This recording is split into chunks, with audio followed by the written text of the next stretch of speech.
All eyes are on Washington tonight, where lawmakers are debating President Trump's so-called Big Beautiful Bill. It passed the Republican-led House on the promise of bringing down taxes for working-class families. As our Lydia Fielder found out, though, it takes a big chunk of money out of a federal grocery program, potentially taking food off the table for the same groups it's trying to help. Lydia. That's right. We're talking about the Supplemental Nutrition Assistance Program, Lauren. It's also called SNAP.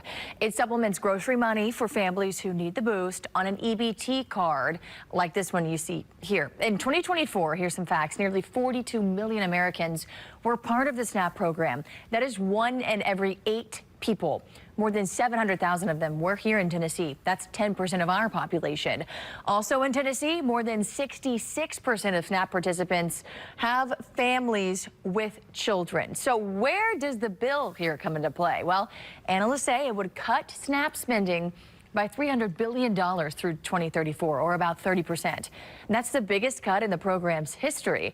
Some have said it would put 3.2 million households on the chopping block and at the risk of losing their SNAP food stamp benefits. One alternative that's been tossed around is to cut the federal food stamp program and leave the task up to each state. We talked with one woman today who says that isn't feasible. The state of Tennessee would have to make a decision. Do we change eligibility requirements so that fewer people are using SNAP? Do we change benefit levels so that people are receiving smaller benefits?